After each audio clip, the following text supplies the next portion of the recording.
If you have to use the facilities, I do. Feel free as we bring Mr. Rob Bartlett on board. Rob, come on in, my friend. How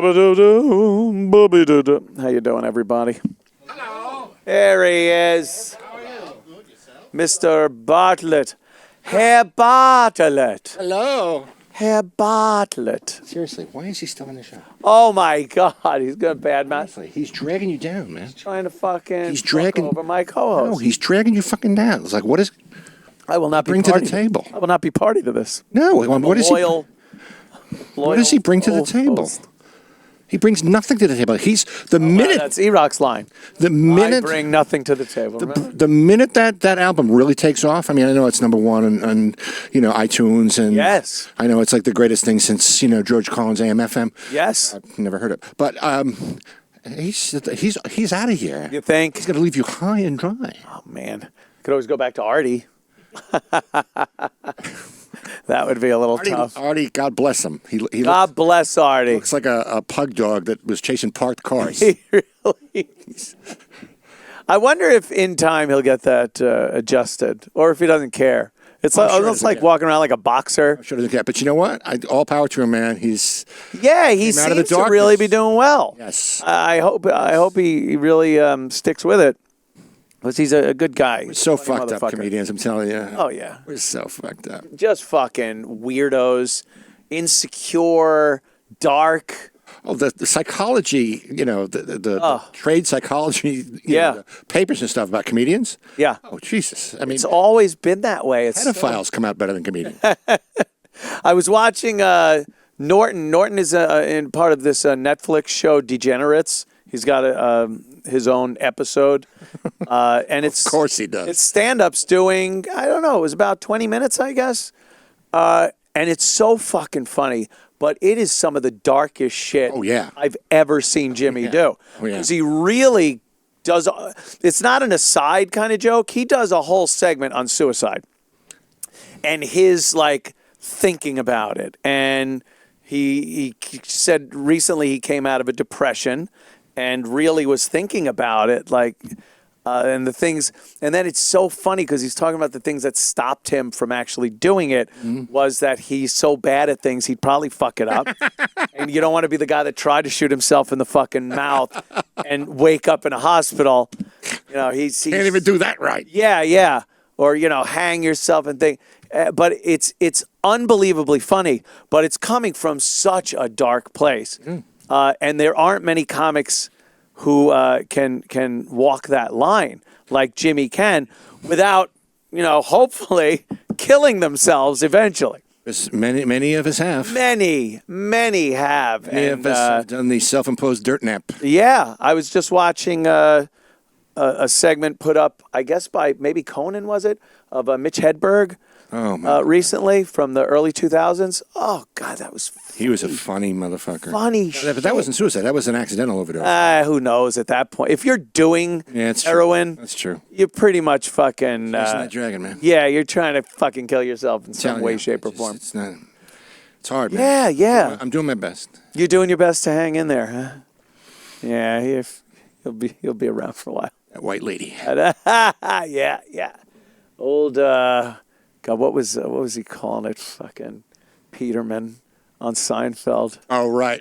Shanghai Surprise. Yeah. Something like that, yeah. I too was a victim of. That's a great impression. I love that guy. He's a funny motherfucker, man. So fucking good.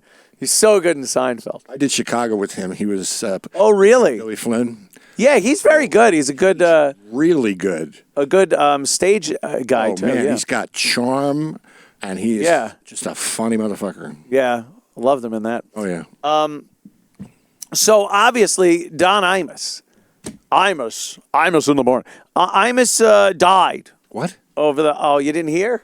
See, we're announcing. I didn't know, Rob. No, you're fucking with me, right? Rob, I thought you had heard.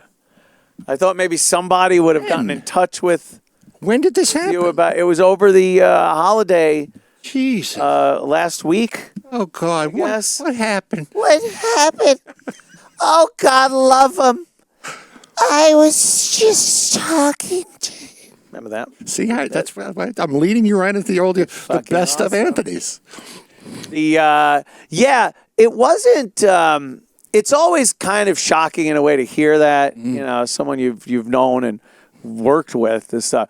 But I don't think it was much of a surprise. Had you heard anything about his health of late? I'd spoken to him. Oh, you did? I used to speak to him once a month. We'd text back and forth all the time. I had just spoken to him the week before. Oh, wow. We were trying to do, he thought of an idea of doing a podcast with me, him, and his son Wyatt.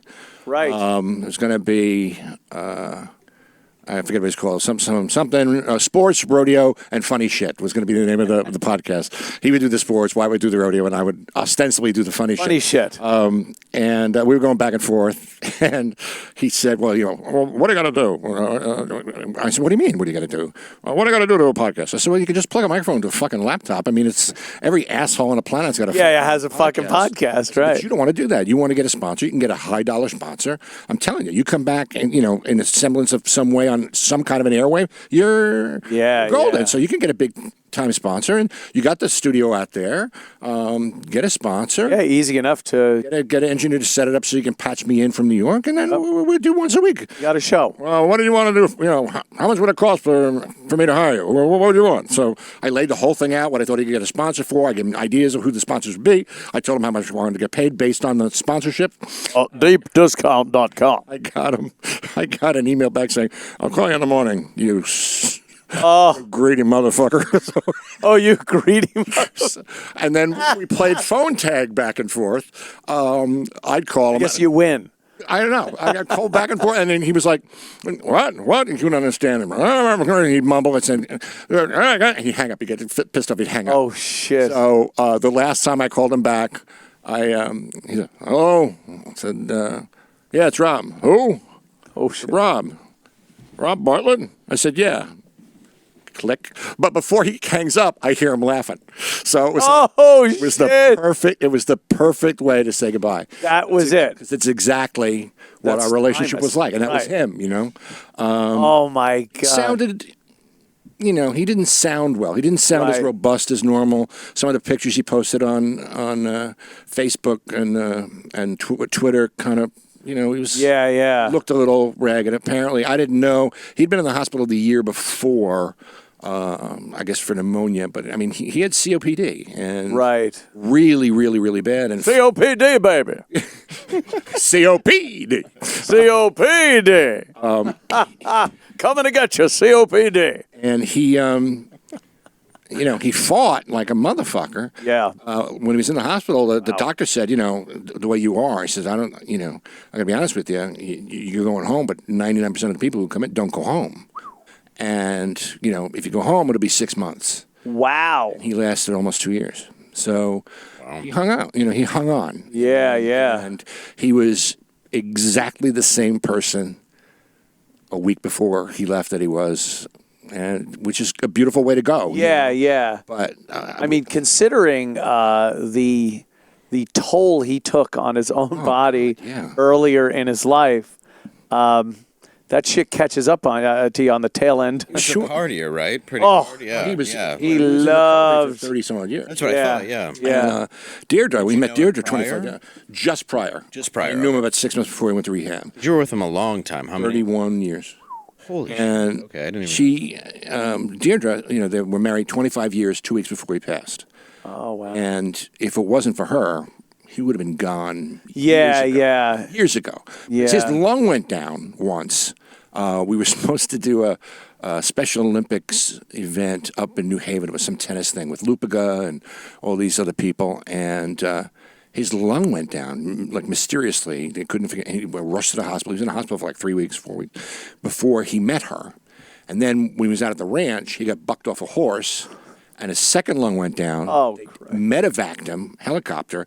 They gave him the paddles in the air a couple times. Wow. And got through that.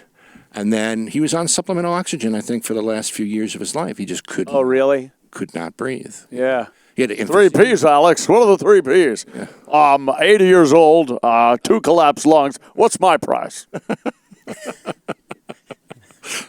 But wow. Pretty ripe old age, all considered. What, 79? yeah, 79. I guess. When was his birthday?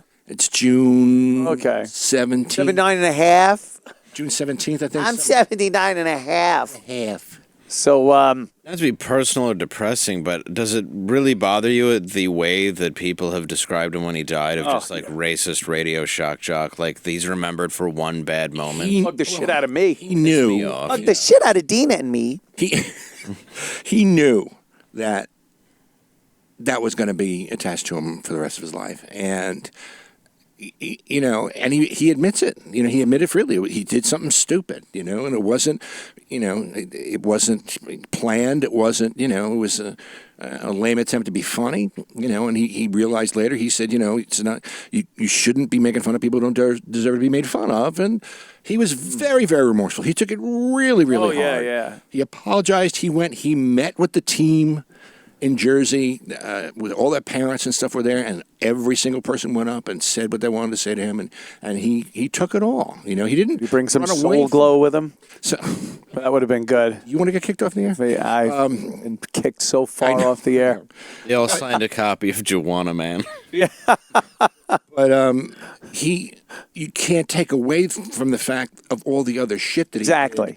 I mean, that's only half the story. Not even half the story. It's such a minuscule little part of the story. Well, to be honest, he was a scumbag. He was the nastiest motherfucker on the planet. But he said the most hateful, hurtful things to me, everybody I know. He humiliated you on the air. We used to wish him dead. Yeah, eventually, seriously. one thing's gonna stick. But you can't take away from the fact that everything that he did shit for my family that he never talked about on the air. He did shit for almost everybody in the program's family, and then all the shit he did for sick kids was just legendary. And that wasn't something that he just decided to start doing to get publicity, because I know he was doing it way people do that, before. right? It was a way bit before under wraps when he was doing it. It didn't even come out. Yeah. It was one of those things that he kind of kept, not hidden or anything, but Nobody should be judged on one portion of their life. of You gotta course. take the whole thing into racist, shock jock. He was a bully, but he hated bullies. He was a complicated guy. You know what I mean? He was a hermit and a humanitarian. He was he was both. Grew up in a different time. He did, but It was a I'm telling you, he different did time. not have that in his heart. He did not. He used to play the Martin Luther King speech every year on Martin Luther King Day. Yeah. Who else does that? You know what I mean? So he didn't have it in his heart. But he was a son of a bitch motherfucker. I mean, he really was. He enjoyed fucking with people. It's perfect. I was talking to Deirdre a couple days ago, and Wyatt called me back later, and Wyatt said, "I don't know if you know this." He said, "But it's about 6 months before Imus went off the air, he was destroying you on the air. I mean, destroying you." He said it was uncomfortable. It was so brutal. No. He said, and you wrote an email to your wife. Something about this motherfucker. I can't take it anymore. I'm gonna quit. This son of a bitch, cocksucker. All the shit he's fucking done to me. And somehow, it went to him instead of my wife. I've seen that before. And I've seen the text he go. never told me. He never told me. Wyatt told me it was the first time I heard it. Wyatt said he thought that was the funniest Oh fucking my thing. God. He used to bring it up all the time. He would read it to Wyatt. The two of them pissed their pants laughing. He never, ever told me. I mean, that's him. That's him, Oh, fuck. That is Isn't that great? funny. I mean, that's a perfect story. Mine was short and sweet. The cunt won't even look at me. That was the text. And I hit send, and I looked, and it says Opie at the top of the phone instead of Jim Norton, who I thought I was sending it to. And I'm like hoping against hope that somehow it gets lost in the. Yeah, right. And then I just see his phone go, Oh, no. like, ah, shit. He goes like this, and then he just goes, looks at me. Like, what's this? In the early days, I'm gonna Ed Norton. the early days of texting when drunk, I would do that with the person I was with. Like, I just got to get away from this piece of shit. And they're like, Yeah. send it to me. I'm like, yeah, like a goof, right? I'm gonna Go. It was a goof. There should be a delay that You get a chance to delete Yeah, it. you should Yeah, have. When you order yeah. something from Amazon, they give you a half an hour to like A decide. little delay. You know what? I really don't need the 8-piece Yeah. set of Yeah. toiletry pants. You know, you need. Right. You should. I think it should also be based on maybe alcohol consumption. You have a little breathalyzer device, and it goes, "Yeah, we're not sending these for 2 hours. Right. These are 2-hour holds that we're putting on your fucking text." On your computer. Right. Yeah. Because you just are in no shape to have any kind of real Hey, conversation. you don't know me. Yeah. You don't know me, you fucking bitch. You don't know me. I know you, but you don't know me. There is some text that you write out and then go, I have to make sure this is going to this person. There's no Every other day. attachments. I know. Like, I really make sure. It's pretty much every text I sent to Gavin McInnes. I make sure. Because if that ever went to somebody else, oh boy, you think it could get worse? Oh, it could. I had a bunch of smiley faces. This is so gay. Next to my wife's name that she had put into my phone years and years ago. So if it was a mass text with her family, only her name and thing would pop up. So I would send something that was like sexually crude. Oh, no. And then it would just go to her entire family. I'd be like, oh, this is... The group fucking great. texting She's is like, bad. you Yeah. just told my is going to be family. so far up your pussy later. Well, a lot of it was like my whole family just read, please stop arguing with me and just go get the goddamn car. Yeah. It happened recently with Keith.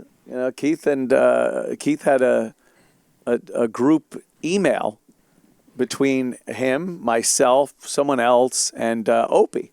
And it was about, figuring out, maybe sit down, have a dinner or something like that, just break the ice kind of a thing.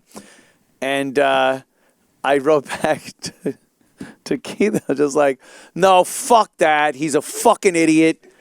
He'll never fucking sit down anyway. He's a piece of shit, this, that. And then I hit send, and Keith's like, yeah, that was a group text. He read that. Like, well, it's kind of better than the cunt won't look at me. Funny, pops in right under that one. Yeah. Yeah. The last time you texted him. Right, exactly. The last time I texted him, the cunt won't look at me, and then he's a fucking piece of shit. asshole. He's a piece of shit. Yeah. Makes sense. What are you going to do? See, that's something, though, that you can understand with Don. You work with somebody that long. You know that they have their little idiosyncrasies, foibles, if you will. He didn't have issues. He had subscriptions. Right. He was, he was a complicated guy. Yeah. He really was. I mean, And sometimes you have to bite your tongue, smile, and just... that's what was so maddening, though. He could be the most evil cocksucker on the fucking planet, but he had this incredible capacity for empathy and good. It was like it was a walking contradiction. Did he ever play on that and magnify it because he knew that was kind of his image? Partially, I If think. we weren't so bad, we wouldn't be so good. I think there were times when he definitely upped the ante because he knew it made for great radio. Right. You know what I mean? Yeah. Sometimes it would go over the line, where it became great radio and then it became really uncomfortable to listen to radio. So it was which makes it great radio. Great radio, exactly. Yeah, Well, yeah. cringe. Uncomfortable radio is really good radio. Cringe radio is, Yeah. category now. What, having spoken to him, what was he doing? Like the last... He was tweeting, he was tweeting just shit. tweeting. I think one of the last things he tweeted was about the impeachment, something about, they've been talking about impeaching this motherfucker since he got elected. Stop it. Just stop it. Shit like that, He's one of those guys you could definitely read what he's writing in that voice. Right. And in that fucking just being pissed off. And After I did Elementary, he was watching every single episode, and he would type, that look you did on that last scene, and the way you spoke, I remember a conversation just like that between the two of us. He was getting the biggest kick out of the fact that I was, channeling stuff from the past. Yeah. He was, he followed everybody. He was Guns. I think he spoke with Guns or emailed Guns last week. They were back and forth with him. Wasn't he a fairly liberal guy overall, though? Like, at least he considered himself that? I think initially when it meant something different back in I think maybe, Sure, yeah. but I think he never was one or the other. I think he was always what he thought made the most sense. Yeah. You know, and I think when it got to the point where he thought things were stupid on one hand, he would go to the other. I mean, he had liberal friends and he had really conservative friends, and they all knew him and they all respected it. And you know, he was buddies with James Carville and Mary Madeline, and then he was buddies with people on the way left, Andrea Mitchell and when before the nappy-headed thing, he was a great political interviewer. Like I mean, people would come on his show, they know it was Imus. And the hose was the least offensive part of that statement. That's the one you took out. That's the one I was like, sorry. I don't think you get in trouble for quoting it anymore. No, you can't. You did nothing. But people don't take things out of context these days. No, not at all, ever. But he would have these like big time politicians of the day on talking about all the issues of the day, of the week, and it was good. They were usually guys that had a little bit of a sense of humor, so you could fuck with them a little bit. He got Bill Clinton elected in New York. Jesus. Bill Clinton came on, I guess just before, was it the New York primary? I don't know, something, but it was critical point. He was not in the bag.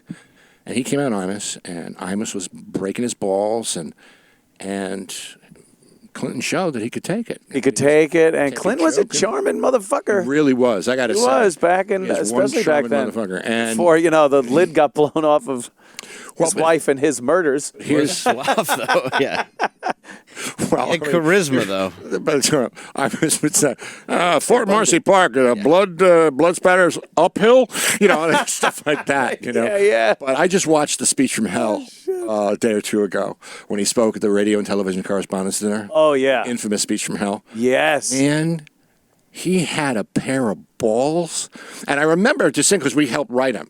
Charles and I helped write it for him, and he rehearsed it, went back and forth. We edited it, the whole thing, and he kept saying, and Charles was like, "You sure you want to do this?" And he said, Jesus. "How could I not do this? How could I not do what I do on the air? Right? Am I going to be a phony and like tone it down? I can't." These are the most powerful people in the world, though. And man, from the get-go, it's like very, very, very beginning. And he's like very, very measured. He gets the first groan at about 45 seconds in. Yeah. And then he starts sweating, but he kept going. Yeah. He got laughs. He got a lot of laughs because the shit was funny. Yep. But they kept cutting to Bill, and Bill was like face like I can't laugh, but I can't cry, and I can't jump and strangle him. And then a couple times you see Hillary. Oh yeah. But it's just, he had such fucking balls. Well, these are not my notes. Wait a minute. Someone is going to come by later on with a vacation home opportunity. Maybe we can make a couple of bucks. Ha ha. Yeah. Oh, and he hands it to fucking Hillary. I mean. Oh, that's hilarious. But he said, I remember President did a color commentary. Baba Bonilla was doing a game, and he was breaking, I guess, Pete Rose's record. Oh, okay. Like that. And he had a double, and he heard the president say, "Go, baby." And I remember thinking at the time, I bet you that's not the first time he said that. And the crowd just goes, "Oh, Jesus. Oh, jeez." And then he said something that Clinton had told him on the air. Remember the pickup with the AstroTurf in the back? I'm telling you, he had the biggest... Yeah. Vicious. Yeah. Very funny. There were a lot of people who abandoned him after that.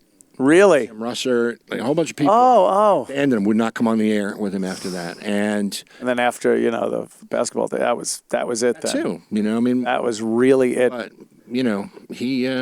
like there were some guys. Now, I think the dust up between him and Howard was always legendary. Yeah. More so, I don't know if Imus even talked about it as much as Howard did. I don't think he did, no. Howard really would talk about it. It was in his movie Private Parts. One of the funniest fucking scenes. It's the funniest scene in the whole movie. Fuck off. Fuck off. They got a guy who looked just like him, too. It's like, yeah. Now, Mr. Imus, he does characters. Characters, right. Mr. Imus, fucking, what the hell's his name? Paul Giamatti. And he came out of nowhere. Yeah. Like, Giamatti came out of nowhere and became a fucking actor. That we all knew from Private Parts. Character actor. He's one of the greatest characters. Yeah. Absolutely, 100%. And his character in that movie, which is supposed to be, I guess, a conglomeration of a couple of people at least, is so fucking funny. Perfect. When he's talking about, now Mr. Imus, he uses characters. So he doesn't get in trouble because it's a character. Why don't we go down, we'll see Mr. Imus, and with the WAMBC, he'll show you how to do it. And there's just the big star on the door. There's never a star that was all Howard and the writers and everything going. Absolutely. Put a star on the door and stuff. And what does he say? He just opens the door and goes, "Fuck off." And slams the door. It's so fucking funny. That was probably true. It probably was true. Yeah. It probably was true. In those days, it probably was. Oh, Mr. Imus. I used to phone in as Howard to the show. Oh, God, that's funny. Yeah, you know it's Howard. Penis. Yeah, penis.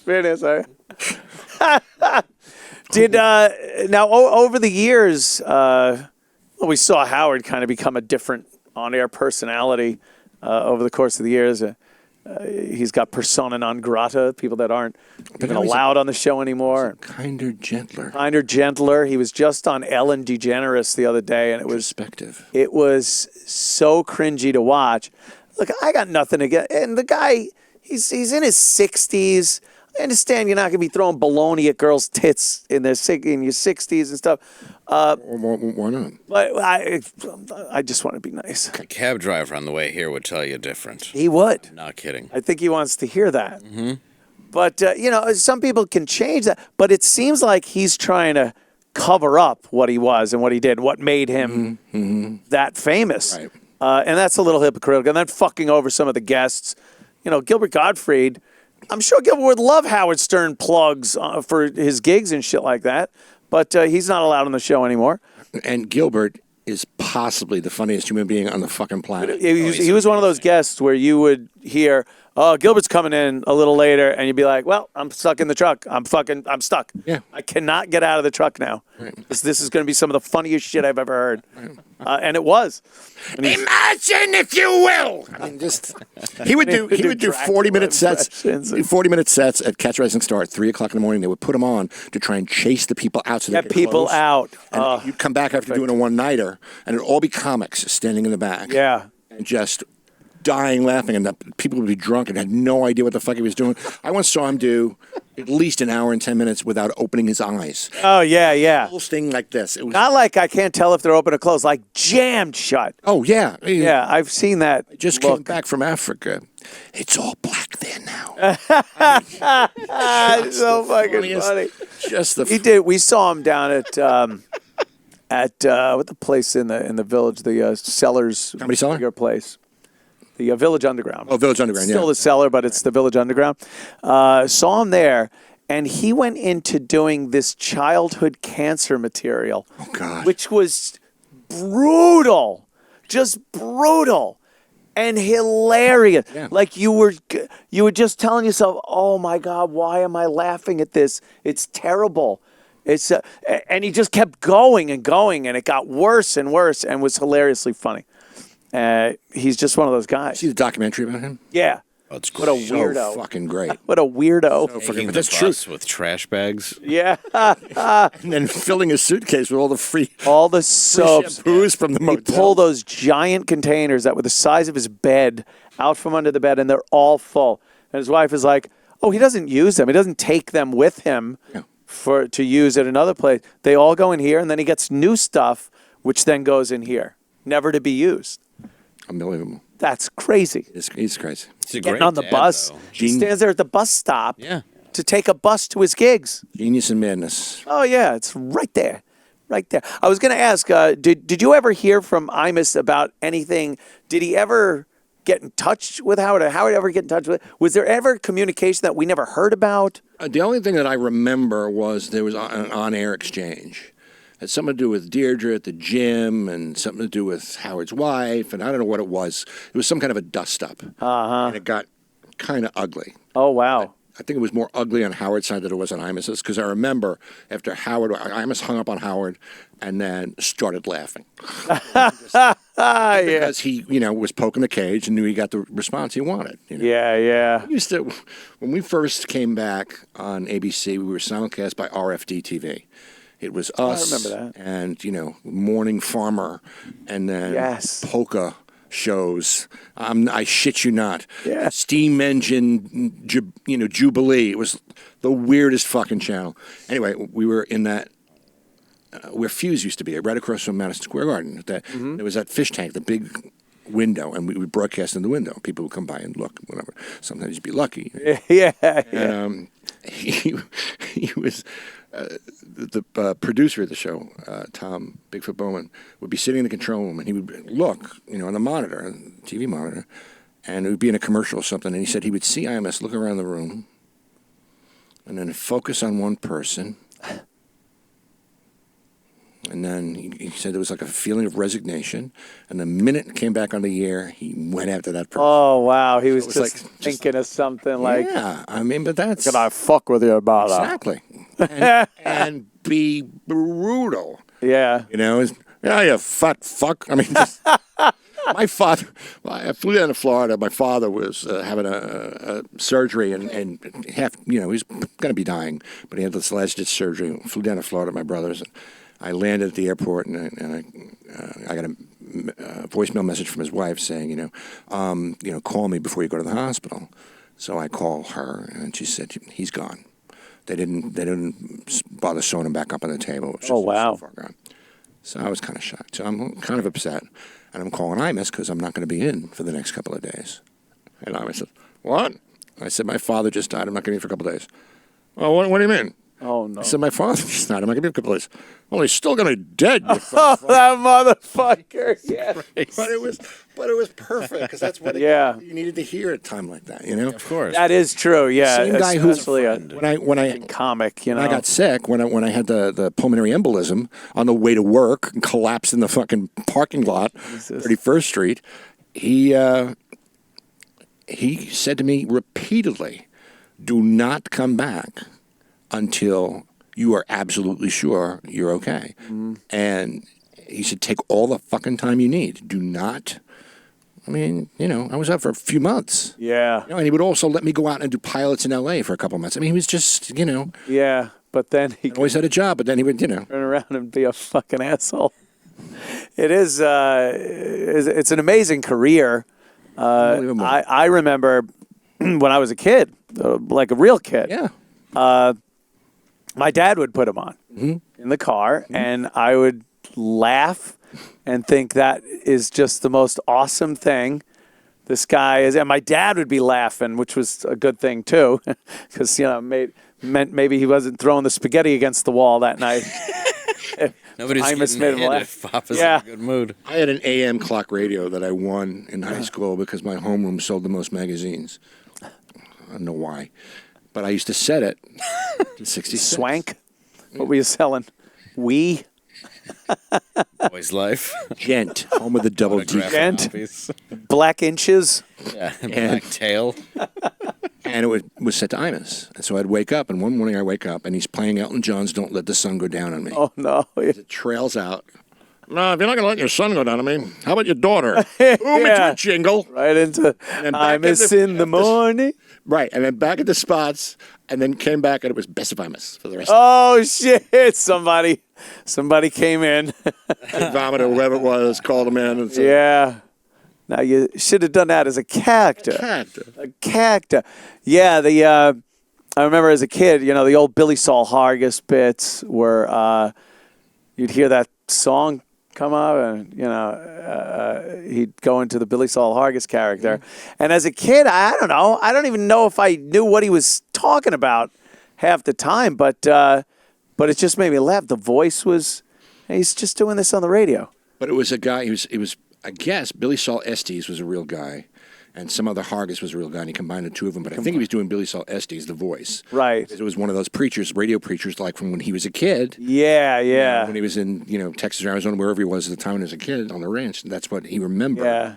and that's what he would do. Charles would write them. Some of the ones were just, it was always some kind of a scam. Yeah, yeah. These, lo, my selling children, some- are the cheeses of Nazareth collection. And it was, Jesus of Nazareth. Jesus. I mean, it was stuff like that. It was just. And you got to, when you're talking 70s, or that was some crazy shit. It was cutting edge. course. It was cutting edge, yeah. He just pushed the beds together on TV 4 years prior. Yeah, no shit. He would, when things are really bad, when he would show up at work in his bathrobe, like an hour into the show, and he was still This playing when records you at the first time. met him earlier on. Just a little after that. I think Yeah. he kind of straightened up a little bit.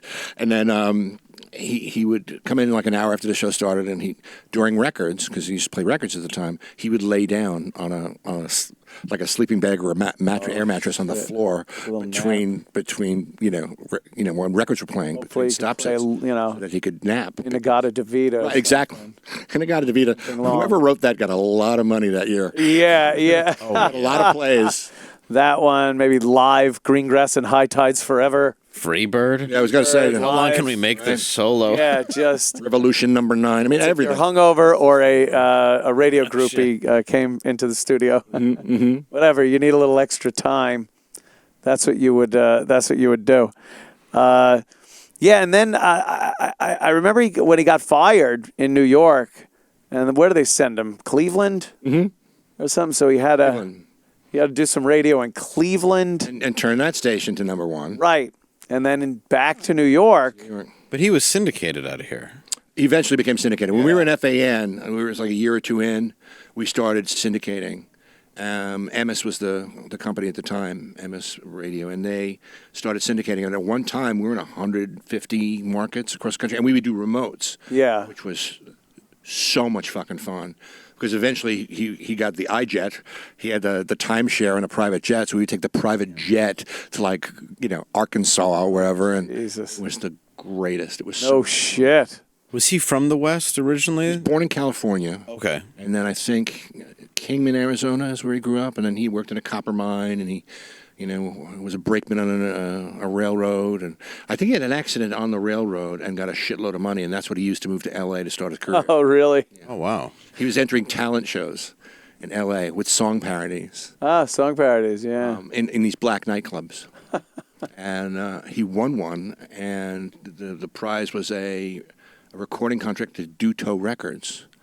And he went to Duto Records, and he cut, I think it was called Gunfight on the Sunset Strip, and it was like kind of like a Coasters-ish song, but about all the TV detectives.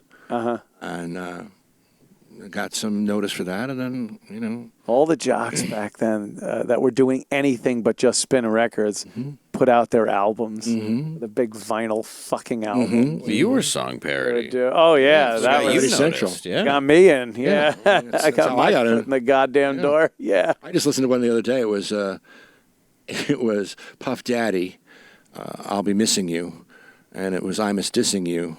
It was all about how everybody wishes you were dead and you're going to dance in his grave, and how you want to kill yourself because he's going to be brutal and this whole night. I forgot I'd even written it. So good. It's on YouTube. I couldn't believe it. I was laughing so hard. Shit. Did you play it on a show? Yeah, I wrote it for the show. Oh, really? Oh, I used to that's do it on the show all the time. When we were at MSNBC, they did like a montage, an actual video. They did a montage of him because I had interspersed it with little clips of him from the air saying, I want to stab you in the face. I mean, stuff like that. Yeah. And, Oh, that's great. yeah, it was really, really, and he laughed Daddy's harder farewell to than baby. anybody. Yeah, yeah. You would wish he was dead. Every once in a while, Charles would do a rant, or I would do a rant. There's a couple of those on YouTube too, and literally get red in the face. Yeah. Die, die, die, and he would go he just thought that was the funniest thing in the world. Isn't that fucking- Wishing somebody dead, and they That's just think it's the hilarious. greatest thing ever. Yeah. We did a gig with him at the Hard Rock here in New York City, where it was myself and Opie and Sean Hannity and Imus, a little kind of round table thing on the stage, just talking to Imus about radio and shit, and throwing it back and forth with Hannity and whatnot. It was really a great time. He's, I don't think anybody had as many stories. Oh, he is The just. motherfucker had just funny fucking stories after story. Yeah. You guys were on the first show back too. That's Oh right. Hall. Yeah, my boys. yeah. He wanted you guys on that show. He was always He liked you guys. He didn't loved Oh, you. yeah. That's what He I loved thought. you. Yeah. He's always talking about how he might have fucked Opie's mom. them to him. Really? Yes, Mr. Bartlett. That. Yeah, he was always Huntington saying how he homies. fucked Opie's mom, and No, that was the sometime funniest back in thing. he goes, I don't know, I don't remember a redhead woman back in Long Island. It was just so funny because he's like, yeah, I think he's my son. I think he's my son. He I forget where He was always amazingly supportive of our show and us. he was an amazingly supportive person in Yeah. general. If he liked you and he Yeah. respected you, he would support you. He'd fuck with you. Uh-huh. He'd make you feel awful. But he would support you. I mean, he was very, very loyal in that respect. Yeah. He, I don't know if it was when he was first in New York or when he was in Cleveland. At one point, it's when he was drinking really heavily. Somebody told him that he had won the Major Market of the Year award from broadcasters or radio and records, one of the trades. And he'd fly down to New Orleans for the event, whatever. In first class, he flies down to New Orleans, shows up, there's nobody there to pick him up. I don't know what's going on. No. Not want it. Somebody just fucked with him. And Oh my actually God! went all the way down. It's the greatest thing ever. Wow, that is a great joke. Then He loved that story. Jesus loved that story. Christ, just that. We were at NBC. It's just, again, the type of shit he would do. Soupy Sales was on the air. I was going to bring up the Soupy Sales thing. Howard, Soupy, Yeah. Imus, and his cousin Brucey. BB? Cousin Brucey, I think. Was it Brucey? I don't know. There's a photo of Wolfman Jack. I'm sorry. Oh, Wolfman. Yeah. Okay. And, Even weirder. Holy shit. So Soupy would complain because Soupy had the show after Imus that Imus would leave the studio in disarray. It was a mess. Yeah. Soupy would have to clean up, and Soupy was like, I'm a Soupy was neurotic. Yeah. I do not clean up. Yeah, so he's really pissed on. So of course they decide it's war. So somehow Soupy left his address book, his personal, book of Rolodex Oh, numbers. Jesus Christ. What they would do is they went through it, and there were like some famous people, agents and powerful people in show business. They would call his office and say, "Yeah, it's Michael Ovitz, Soupy, and no, I can take a message. Well, yeah, just tell Michael Ovitz calls. He's got the number." They left all these messages for him, all these people who call him, but they wouldn't leave a number, and he didn't have his book. He was going crazy. And they would, That's he would hilarious. be sitting at his office. I would be sitting in the office, and Soupy could run by and go, "God damn it, why can't you get a number?" It was just the funniest thing ever. He was just the greatest. Him being sandwiched between Imus and Howard was just a nightmare for him. Soupy's one of these guys. His show was really corny. Really corny. And I used to listen Isn't he to an it. old TV guy? Yeah. He was like That's an what I old, I did a one of lot the first guys on TV. Yeah. TV guys. I did shows with him. He was a black dude, He was right? so. He was what? Was he a black dude? No, Soupy was a white dude, just a weird kind. I always get him mixed It was with. a kids show, one of the first kids shows. show. That's He had right. hand puppets and White Fang and Yeah. White Tooth and Black Fang, whatever it was. His thing was he was always getting hit in the face with a pie. Yeah, there. Yes. Yeah. Okay. Yeah, There do it the is. That mouse. was the mouse. Do the mouse. Do the do it mouse. do it in your house. Dude, he would do shit. Why would you have this between? It was the weirdest thing. guess And it's a his show was so hokey. Remember some of the character names? Daryl B. Mordecom. Oh no. Daryl B. Mordecom was one of the names, and I thought, that's so. Why didn't you say, "Hey, would you blow me"? Daryl B. Mordecom. Yeah, but didn't he just mean up next? Yeah, but he made a guy's name, Daryl B. Mordecom. It was the greatest. It was so funny. And he had the piano player Yep. in there, Yep. which caused another whole thing. Oh, Because right. Howard got in a brawl with Soupy, Untuned it, right? and Didn't he? he cut one of the fucking one of the strings? strings. Now, I don't think Howard knew anything about piano, like most people don't know piano. If you cut one of the strings, you don't just put the string back on. You have to tune the entire fucking piano. It just throws it out of whack.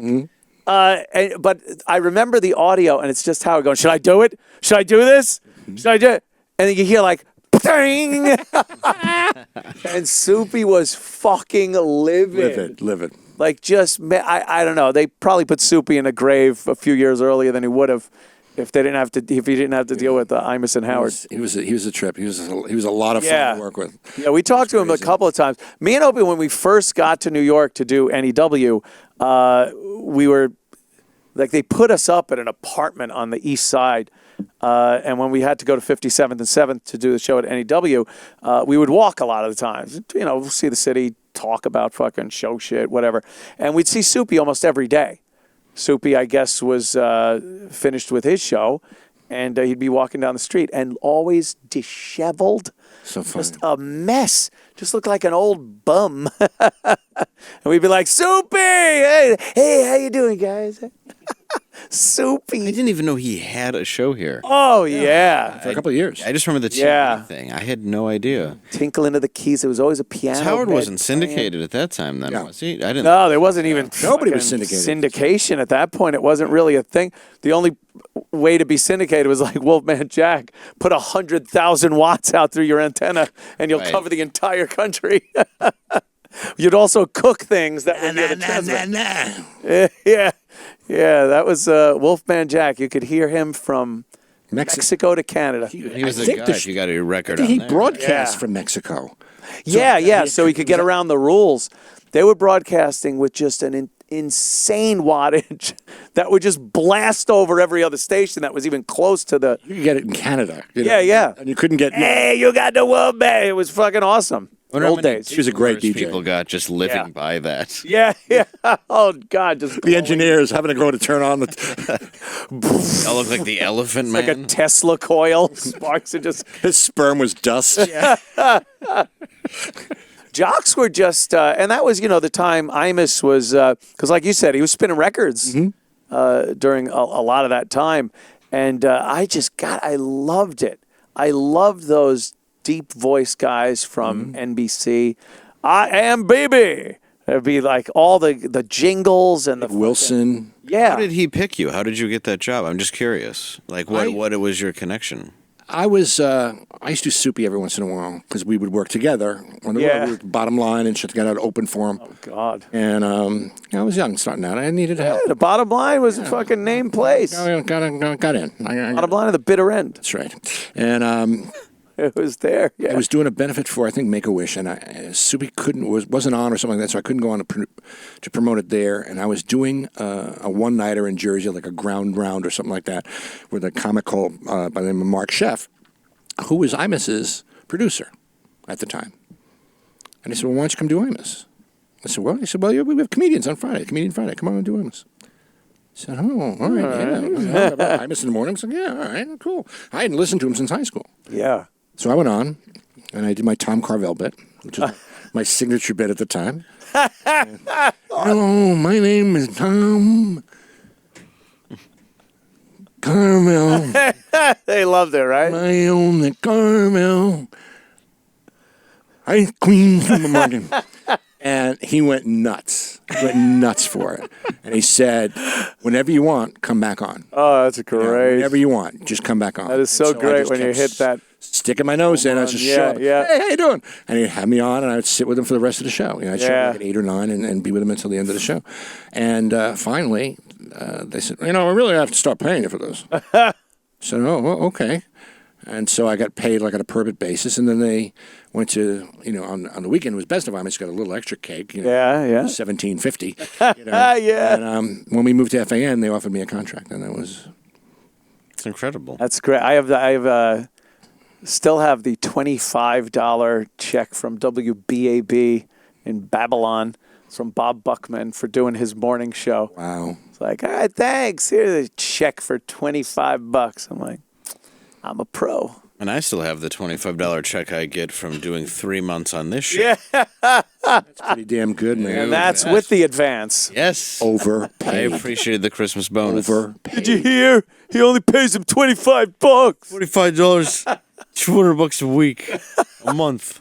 Motherfuckers. Fucking assholes. You're a fascinating guy. He really was. He's part of the history of the business. Absolutely. There are only a few people. Obviously, Howard Stern Yeah. fits in there. You guys fit in there. Some of the old timers. Cousin Brucey, Wolfman Cousin Jack, Brucey. Yeah. W. Morgan, they're all like that. You know? Like I was saying, I remember Ron Lundy and all those guys that Even in Finch. I mean, there's just a lot of guys. spin records, and it was there was just something magic about when their voice came on. Big booming fucking voice with the echo on it.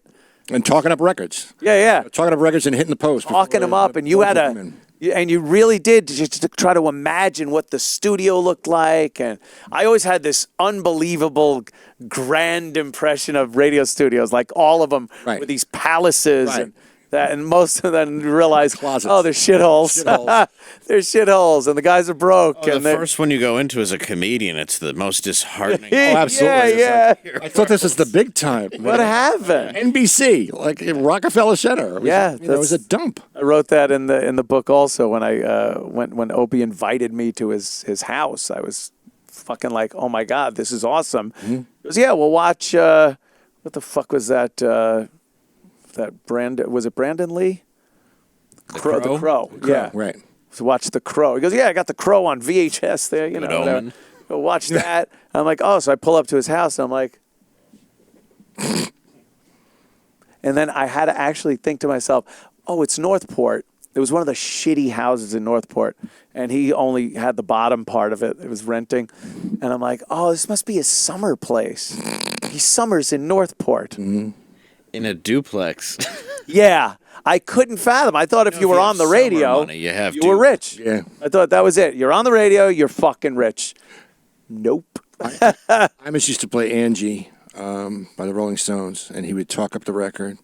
A and A and B, A and C, A and D. Go all the way up and then go, Angie. It was just timed. He knew how to, right. Had to time it perfectly. Or he would tell a story, you know, and then when one of those records that would start off with a vocal, right, that would be the punchline to the story. Yeah. It was just real old time school radio, man. Yeah.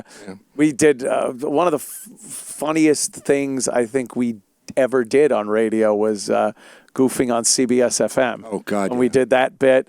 Hey, Claude Ball's here with you. And we talk up the song with such horrible admissions of pedophilia and murder. And then, bam, the post, you'd nail the post. It's fucking great. So much fun, man. Claude Ball's. Hey, Claude Ball's with you. Claude Ball's. The bicycle horn. Too. Yeah. It's fucking awesome. Thanks so much, Rob. My pleasure, man. I love having you on. My pleasure. Likewise. Really cool. Mr. Bartlett, the Robbio. That's where he is on Twitter. Mm-hmm. Instagram would be Robbio007. Mm-hmm. Oh, 007. Mm-hmm. Yeah, of course you know him as the great comedian actor. Mm-hmm. Seen him in many things on stage and screen. And the Rob Bartlett Radio Comedy Hour, a scripted hour of comedy featuring serialized sketch segments and original comedy characters like Mr. Imus. Fuck off. It's robbioradio.libsyn.com. Ah. Libsyn. Very good. Thank you so much, Rob. Thank you. Dave. Yes. Please inform. DaveLandau.com/tour for upcoming appearances. Also, please download or buy Nimble Fingers. It's my new album. It's still like number 4 on Amazon, which is really cool. Bless him. And then 2 of Number my... 1 on iTunes. It was, yeah, for a while. I was excited. Those are all the copies I bought. Thank you. I knew somebody did it. Not one? Really? You lied? You son of a bitch. Yeah. Like that? You just lied? All right. I just thought it would spice up our relationship. Lied to my glazed face. But yes, please download No, Nimble. really, it's a great record. Thank you so much, You're man. a funny motherfucker. Yeah, Nimble Fingers, please download it. And other than that, yeah, I got a bunch of dates all around, so DaveLandau.com. I got some dates at a theater in Tecumseh, Michigan. Oh. Sadly, Tulsa, Oklahoma. No offense if you live there, but you know why I just said that. And all over the country, New Jersey, a bunch of dates coming up. So, Tecumseh. Fabulous. Thank you. After the Indian. Thank you. So who does the show when he's gone? Me. And a couple other, I'm not saying. Rob Bartlett. Saying. Bartlett could. Next time, absolutely. I'm gonna lose my job now. That's great. We got What? classic spit take, ladies and gentlemen. Comedy 101. Seen it here. I think enough hit me that I